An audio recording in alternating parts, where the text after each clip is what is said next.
Hey there guys, alright, today we are watching a video by Invicta, a channel I have watched before, but it has been a very hot minute, I think. I can't remember the last time I watched a video from this channel here, but today we are watching True Size of a Roman Legion 3D documentary. Before we dive in, make sure you go and check out the links in the description box below. I'd love if you join the Discord, follow me over at Twitch, and please do go check out the two gaming channels here on YouTube. One is for edited content, and then the other is for the stream VODs. With all that yapping done, all that YouTuber bullshit, let's dive in. I don't know The what to Roman expect, legions are impressive for their historical achievements, but rarely do we stop to properly understand their nature at a fundamental level. How were they organized? What was their leadership structure? How large was their logistics train? Long. What was their frontage in battle? Today, let's explore the true size of a legion of the Roman Empire.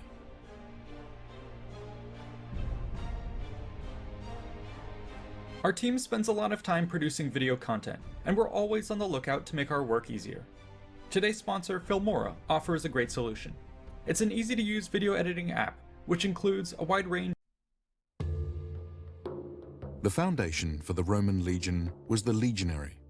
These soldiers were Roman citizens who were drawn from across the general population. Potential Keyword there being Roman citizen. Are they going to expand on what that meant, or are they just going to leave it at Roman citizen? recruits had to meet certain criteria and pass a series of tests. According to Vegetius, the ideal candidate was a rural man from a temperate climate who stood about 6 Roman feet tall. Upon taking their oath and undergoing 4 months of training, they would be ready to join the legions for battle. Okay, they're not going to expand on what a Roman citizen was, so that really, it's a little bit of a bummer. I feel like that should have gotten a bit more emphasis, because that really does also constrain the size of what a Roman legion can comprise of, or at least part of the Roman legion, because of course they would have, depending on the time period we're in, a differing amount of auxiliary allied forces mixing up. Like cavalry, I believe, were typically auxiliary forces. But essentially, the Roman citizen was, I think, for a large portion of Rome's history, was pretty much isolated to the Italian peninsula. And not even, I don't even think all of what we consider modern Italian peninsula fit that description. For a while, I think it was literally just like kind of the central area where like Rome is, like that kind of strip of central Italy. And then over time they expanded it, and then I think by the last century, maybe last couple centuries, maybe a bit longer than that, it expanded to essentially the whole of the empire, I believe. So yeah. Whilst in service, each soldier would be assigned to a group of tent mates known as the contubernium. Cuddle buddies. Whilst there is some debate, most academics agree that it consisted of 8 legionaries in addition to 1 to 2 military slaves, 1 to 2 mules depending on supply needs, a millstone, and a standard A-frame tent. It is with this contubernium that a legionary would spend most of his time. This brotherhood was so ironclad that the term contubernalis emerged in the Latin vernacular as a term for camaraderie. When the legion encamped, each contubernium functioned as its own self-sustaining unit. For instance, while the slaves pitched the tent, the younger legionaries might be sent to fetch fodder and firewood for the campsite as others prepared food. Grinding the grain ration, in particular, was a labor-intensive task which occurred every night. This grain was most often used for bread, biscuits, and porridge, which served as the staple for the average legionary's diet that was further supplemented by salted meat, vegetables, cheese, wine, and olive oil. When not performing essential duties, the members of a contubernium would make the most of their off time. This included things like gaming, gambling, and relaxing. When it came Imagine playing, I was about to make a joke about a modern game, and you're just getting yelled at in Latin. time to move, a contubernium's gear would be efficiently loaded for transport. Each soldier carried roughly 20 kilograms of arms and armor, in addition to their entrenching tools, bedroll, rations, and personal items. The heavier gear, such as the tent, stakes, millstone, and various other items, would be loaded onto the unit's mule. Yet while the contubernium was self-sustaining in a day-to-day sense, it was not a functional military unit that could hold its own in battle. For this purpose, 10 contubernia would be grouped together into a century for a combined total of 80 legionaries, 10 to 20 slaves, 10 to 20 mules, and 11 tents. In keeping with its battlefield role, the century was assigned a series of officers. The centurion was the commanding officer. The optio was his second in command. The tesserarius was third in command and watchman. The signifer was the standard bearer, and the cornicularius was the trumpeter. These men in turn had their own support staff, mules, tents, and other belongings. The officers were critical as the means by which the men of a century were made a part of the Roman legion as a whole. When it came to discipline and training, the commanding centurion and his optio proved integral to maintaining a well-drilled unit through their use of disciplinary staves, the vetus and the hastilae, respectively. When it came to performing duties, the cornicularius helped summon the men for roll call, review, and for the march, while the tesserarius distributed the watchword and managed those on sentry duty. And finally, when it came to fiscal management, the signifer was in charge of a unit's finances, while the cornicularius was in charge of the military clerks. It was these men who tracked a soldier's pay and all of the deductions they had accrued. God, it's so, I don't know how to phrase it. The logistics of it all in a time, in a time so far back, it's just really cool to see how intricate this stuff was. And it's also fascinating in the sense that how much detail we of the modern day have for the Roman legion, which is, over 2,000 years old. That's so cool. In this regard, it is estimated that around 2/3 of a legionary's yearly salary went towards food, clothing, and common expenses. Oh, 2/3. Damn. On the march, a unit would be led by its centurion, signifer, and cornicularius, while the optio and the tesserarius likely brought up the rear and maintained the order of march. In battle, the same order appears to have been maintained, with the senior commander leading from the front right and his deputies policing the formation. The exact position of the signifer and cornicularius is debated, with some arguing that they were in close proximity to the centurion for ease of command, while others placed them further back for reasons of safety and maintaining combat effectiveness of the front rank.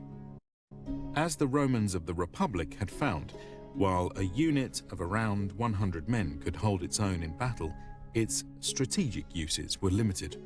Thus, the cohort was born, as a way to combine 6 centuries into a large group of men who could have a more substantial role on and off the battlefield. In total, a standard cohort had 480 legionaries, 30 officers, 60 to 120 slaves, 60 to 120 mules, and around 66 tents. There are some idiosyncrasies of the cohort that are worth mentioning.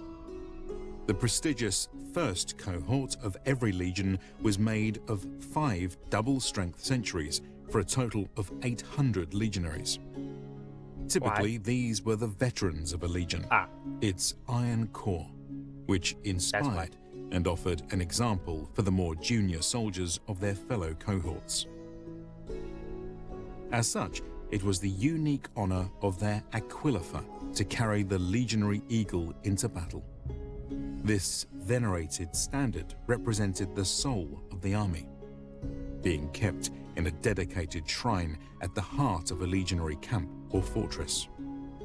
The Augustan reforms standardized the size, number, and positions of the legions across the empire. Therefore, it was actually quite rare to see legions moving around in their entirety outside of major campaigns. Instead, the cohort was the typical operational subgroup, which could be dispatched for all manner of duties. For instance, it might be sent out to reinforce key areas, build infrastructure, or to respond quickly to threats. This group was largely self-sustaining, underscored by the presence of cohort camps in archaeological records, which are significantly more common than legionary fortresses. When the need arose, one or more cohorts were grouped together into ad hoc units known as vexillationes, effectively a legion in miniature. These were the most common strike force in the Roman Empire. Often 2 cohorts would be sent out under a single commander, numbering about 1,000 men, which could effectively solve any problem quickly and efficiently. Yeah, you don't need that many men for warfare back in this time. Unless it was big empires fighting for the Romans. And most iconic standard Roman force was the legion. It was composed of 10 cohorts with a theoretical paper strength of about 5,120 soldiers. Using the upper end of our prior figures, these would also bring with them about 295 officers, 1,400 slaves, 1,400 mules, and around 660 tents. But a legion had even more elements worth mentioning. For instance, Josephus tells us that during the early Principate, each legion was assigned a cavalry unit, which epigraphic evidence suggests was called the Equites Legionis. Likely, these served as scouts and bodyguards at the direct disposal of the general. They were 120 troopers strong, which were likely broken down into 4 30-man termi. In a parallel structure to the infantry century, each terma had a commanding officer, the decurion, 2 sub-officers, the duplicarius, and the sesquiplicarius, as well.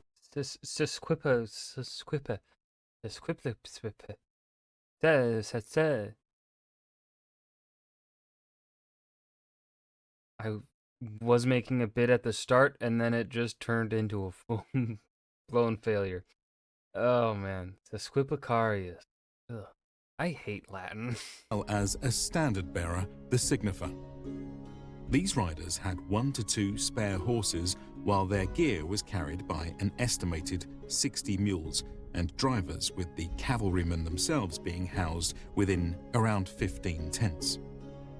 Furthermore, legions were assigned an artillery corps. Estimates vary, but it is generally accepted that each century had 1 small scorpion for a total of 60. While on major campaigns, each cohort was assigned a medium ballista for a total of 10.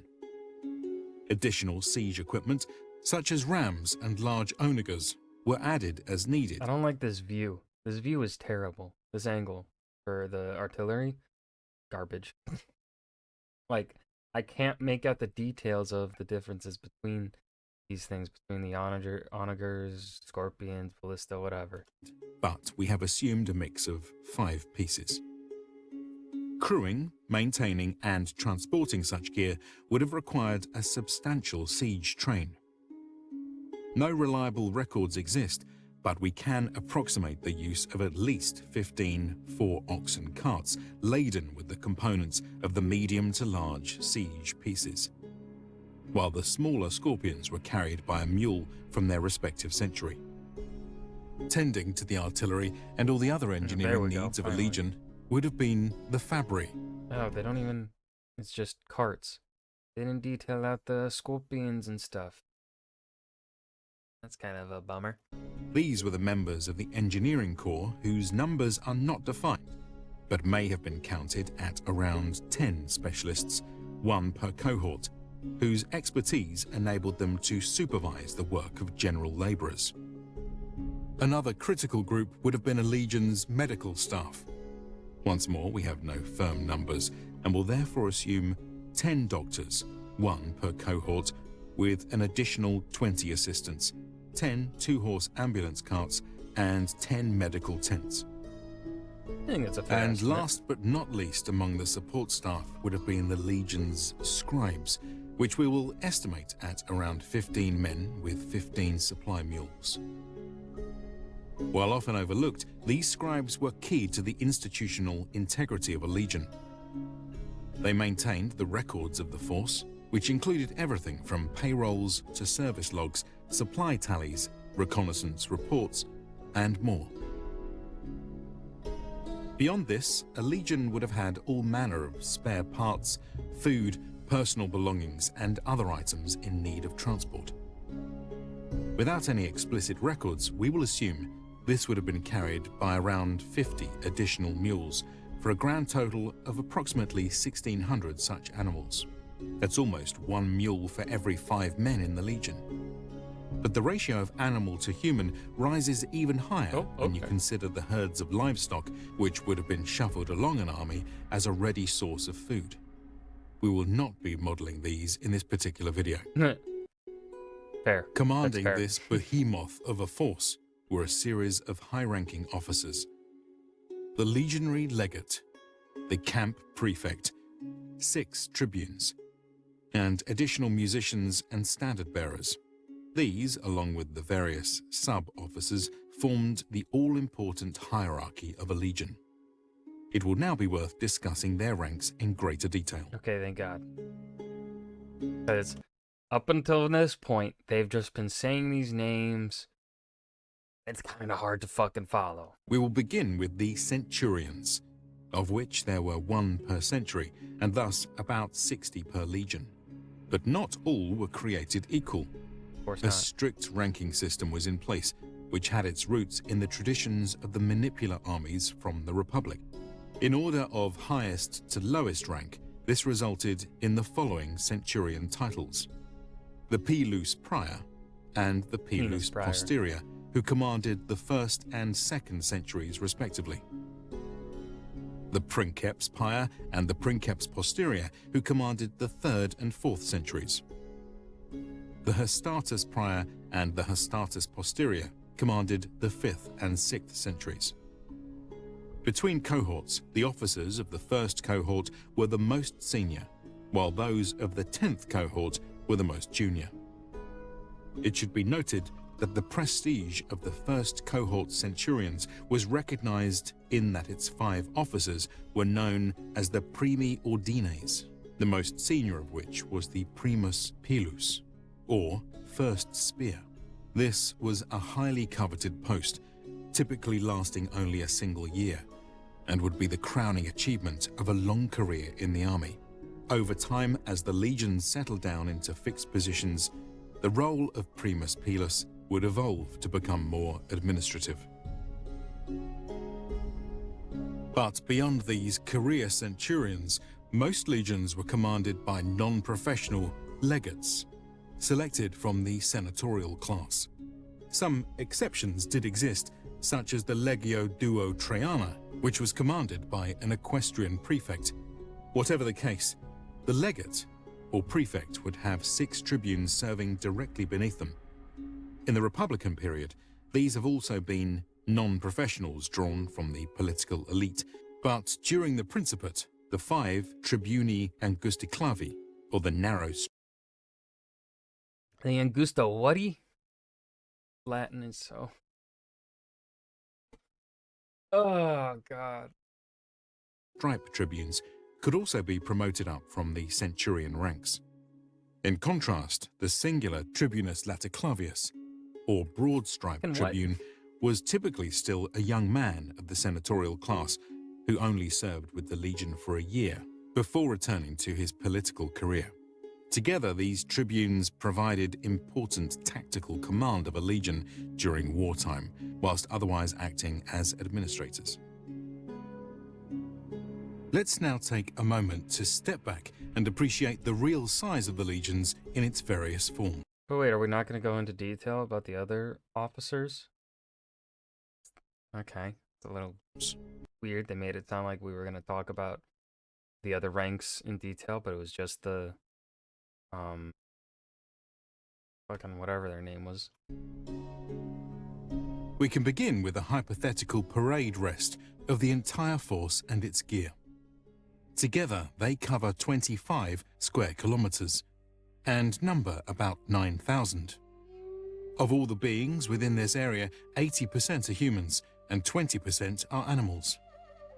Among the people, 73% are infantry or cavalry, 4.5% are officers, 0.5% are specialists. I like graphs. I think this is a good... Graphs are always such a fantastic way of visualization. And 22% are military slaves. A lot of slaves. But this sort of deployment is quite ahistoric. More commonly, you would find a legion in their camp, on the march, or in battle. Let's take a look at the true size of each of these. One of the most typical places to find a legion would be its home base. The Castra Legionis. These permanent camps house the bureaucratic elements of the legion. When attacked, the legions preferred to march out and counterattack rather than hold their fortified position. The Castra Legionaria. These permanent positions had begun to be established during the reign of Augustus as a means to begin fortifying the empire's various frontiers. But while they did boast moats, walls, and towers, they were not intended to serve as impregnable military hardpoints. Rather, their purpose was to serve as the staging point for offensive action. The Roman military was typically garrisoned aggressively and was used to project power rather than protect land. They were a place for the legions to muster, gather supplies, and oversee their area of operations. As such, these bases were well equipped with facilities ranging from administrative buildings to barracks, hospitals, granaries, armories, and more. Overall, their arrangement was quite regular, but with dimensions which stretched as needed. For our example, we assume a fort measuring about 470 by 470 meters. For perspective, this is 220,000 square meters, or about 55 acres, which is the rough equivalent of 23 soccer fields. Can you put it in American terms, like the wingspan of an eagle? Caw! Based on our records, it was actually quite rare for a legion to be Legionaries were detached to serve as policemen, construction workers, engineers, craftsmen, and administrators. at its base all at once. Much of the time, soldiers would have been dispersed on leave, on watch duty, or on all manner of other missions. Only for major campaigns would an entire legion be assembled, and when the time came, they would march out for war. This would have been done in a disciplined manner. Generally speaking, a legion deployed in the following order: the scouts, the vanguard, the officers, the main legionary body, the impedimenta or baggage train. Okay, I don't like how they're doing this because, so, in this moment here, what they're doing is they are showing us like, what they are saying is not what we were being shown. We started from the back and are making our way towards the front. But the vocals, the commentary, or the narrator, there's the word, is listing it off from front to back. Don't like that. Doing one, have the visualization match what is being spoken, or have the speaker match what is being shown. Ugh. And the rear guard. There are many nuances we could get into, but this description will have to suffice for now. For this depiction, we have modeled our previously described legion on the march with a maximum of 6 men abreast. This assumption is consistent with the widest of Roman roads, which measure around 6 meters across. In this arrangement, the entire column of about 7,200 men and 1,900 animals stretches out over 1.9 kilometers. Damn. At a walking speed of around 5 kilometers an hour, it would take 23 minutes for a single legion and its baggage train to pass. At a gallop, it would take a rider Now that's information I fucking love. That's cool. going 40 kilometers an hour about 3 minutes to ride across the entire length of the column. But this assumes quite idealized conditions. If roads were narrow and progress delayed for any reason, a single legion could easily double in length, stretching well over 3.8 kilometers, taking 45 minutes to pass, and requiring 6 minutes to ride from back to front. It's no wonder an army in such a formation was highly vulnerable whilst on the move. But assuming no attack took place, a legion would strike camp each night in its journey across the lands. In this way, it would slowly advance into enemy territory. When battle was eventually to be joined, a legion would now deploy for combat. While armies of the Republic tended to deploy in the standard triplex axes, those of the Empire were far more flexible. The exact manner in which legions might be deployed would depend on the situation and the preferences of their commander. Almost universally, however, they would still have honored the prudent idea of troops being deployed to the center, the wings, and most importantly, the reserves. For this example, we have assumed that in a vacuum, our single legion has adopted a Republican-style triple axis. Here, the 2,000 soldiers of Cohorts 7 through 10 form the first line. The 1,500 soldiers of Cohorts 4 through 6 form the second line.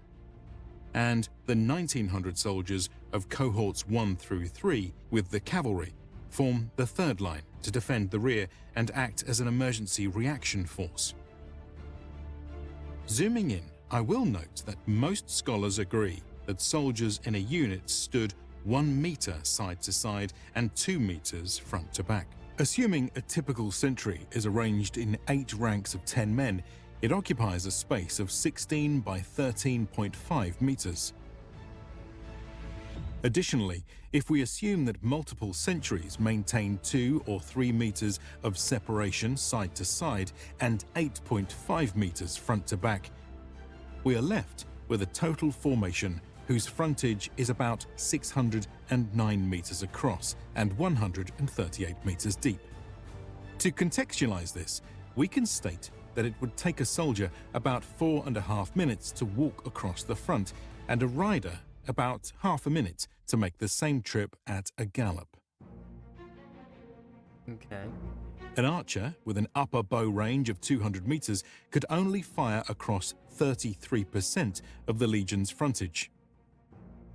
For someone looking across this same distance, a human-sized figure on the other end would be quite difficult to discern. The logistical implications of all this are certainly relevant to the experience of being on an ancient battlefield. And yet we must also keep in mind that the most important battles of the Roman era involved far more than a single legion, and that the entire empire at its height had at least 30. Thus, you must take all the figures we have shared in this video and multiply them many times over to even begin to wrap your head around the scales we are talking about. For now, though, I hope that this explanation has at least given you a basic understanding of the subject and the value of putting such matters in their proper spatial context. Stay tuned for additional videos where we explore the Okay, so that was the true size of a Roman legion 3D documentary by Invicta. Ultimately, I feel like this didn't really, like, there were a couple parts here where they did convey. I felt that the size of a Roman legion was properly conveyed. And that was when we were getting them going on a march, right? But most of this video was kind of explaining things, and even then I feel like some of the explanations here weren't too well done, or like it was like a lot of information. And the way it was explained just didn't click for me. But I felt like I didn't really walk away with this really like when for me how I think when you're trying to uh, showcase size of something that people are not familiar with, way to do it is comparing them to things that we are familiar with the scope of, right? Like how I made the joke of how he was talking about soccer fields. Now, the majority of the world will understand. A lot of people do have that have the size of a soccer field ingrained in their head, right? Soccer is the most popular sport in the world. However, one of the largest consumer bases on YouTube, of course, maybe Invicta's analytics are likely very different from mine, right? 30% or so of my 30 to 40% of my audience is American.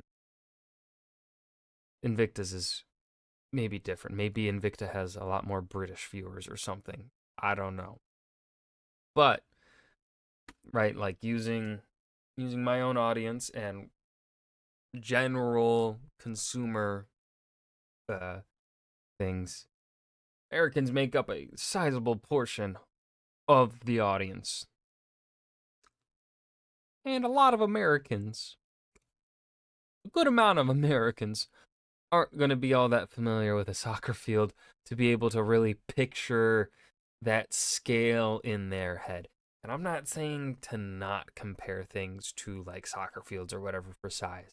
I'm saying have more than one thing compare their size to, right? Like, this is equal to like larger than like one. This is like 3 soccer fields or whatever, and then translate that into something else, and maybe also something that isn't sports related, because these are people watching a military video on a military history video on YouTube. How many of them are going to be really super familiar with sports? Like, yeah, I'm just saying, how many are actually going to be familiar with sports to really grasp the size there? I don't know. I would have thrown out. I I would have done for when it comes to size comparisons. Just throw out multiple different ways of handling scale, like multiple comparisons of scope, covering different ways of doing it. Um, Obviously, the one that gets memed on the most, Americans get memed on the most, is football fields, right? But like comparison to football field, soccer field, I think those would have been good. Or maybe like trying to think of something else that would be good, but honestly, those are actually probably the best. Um, still like even as a non-sports person, someone who does not like American football, I can still actually grasp. I can picture the size of a football stadium. So I think, you know, at the very least, do a soccer field on a football stadium size comparison here. Um, but then maybe I don't know. Uh, ooh, the length. Take the average size of a car, and be like the Roman Legion is this many cars long. I feel like would have been also a really good way of showcasing the size of it, or like say like this is what a Roman Legion I guess would look like on a modern interstate or something. I don't know. Like I just felt like I did not really get a good grasp of the true size of a Roman Legion. Um, Especially when they also kept saying throughout the video that the Roman Legion at certain points rarely marched as a legion. It was typically like a cohort or two was sent out. So like that there kind of harmed trying to grasp the size of the Roman legion. Felt a bit like I guess back and forth in what they were trying to convey, I feel like. But that was the true size of Roman Legion by Invicta. I hope you guys enjoyed. Remember to hit that like button and subscribe for more. And I will see you guys in the next video. Peace.